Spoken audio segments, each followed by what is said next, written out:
What are the two most common mistakes that people make in relationships that end up costing them long term? Stick around and find out. Welcome to another episode of Holistic Lifestyle Coaching with Ryan David.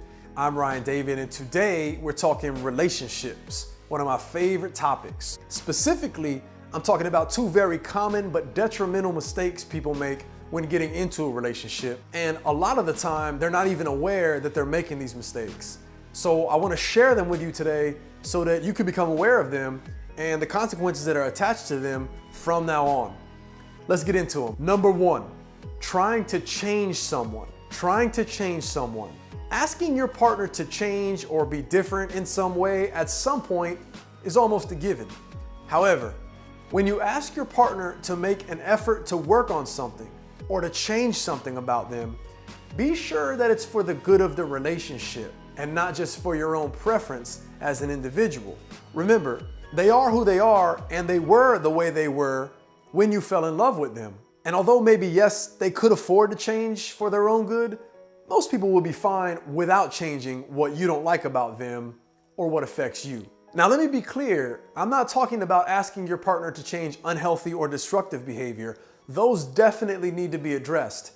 What I'm talking about are things like personal habits or tendencies. If you know he likes to meet up with his boys and play ball and you knew that when you first met, don't try to change that later on. If she prefers to be lazy and watch TV shows sometimes, remember that later on. If he's not very affectionate in public from the jump on day one, but you know he loves you, remember that later on. If she doesn't like to work out or exercise, remember that later on.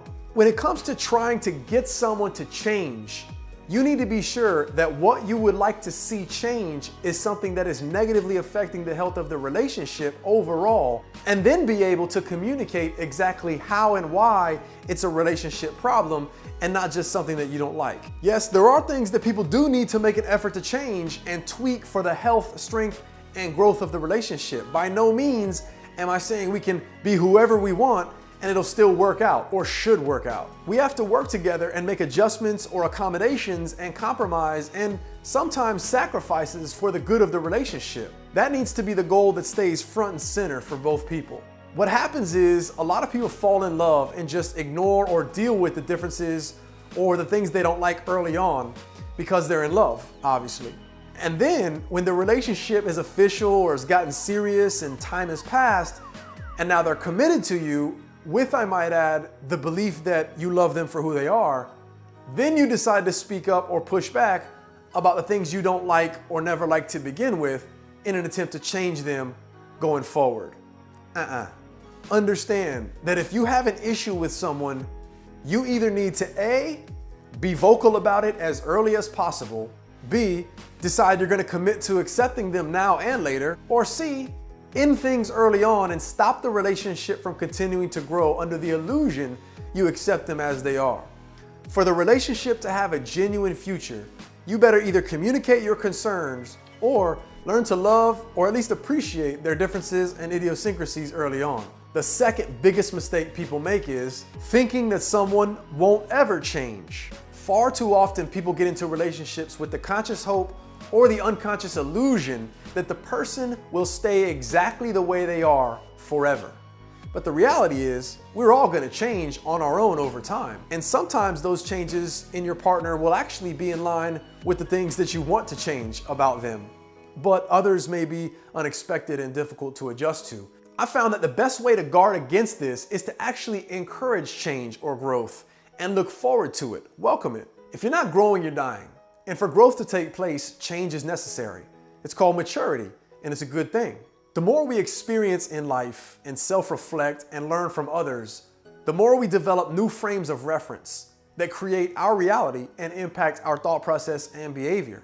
Therefore, we change. The key is to find and focus on qualities or characteristics of the person that are stable or constant and that have a positive impact on both the health of your bond and on you personally inside the relationship. Things like how they treat you and how they communicate, their commitment level, their level of loyalty, and their core values. Not the temporary or situational things that are related to maturity or interests or opinions that are destined to change over time. Also, remember that just as others will change, you're going to change as well. You just may not be aware of those changes. That's something to keep in mind and maybe consider with a little self-awareness and ongoing perspective shifts about yourself the next time you find yourself struggling with parts of who someone else is. In the end, both of these mistakes can be detrimental. The best advice is to make a conscious effort to overwhelm your partner with so much love that they want to do whatever it takes to feel close and connected to you in every way. That way it'll be easier to work together and there'll be an easier give and take in the relationship. I got a question for you.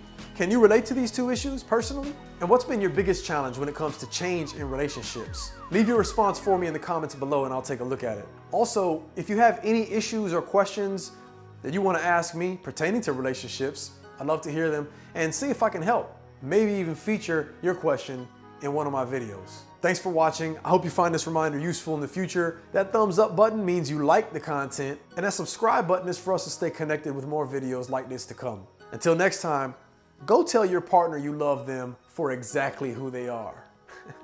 I'll see you soon. Take care.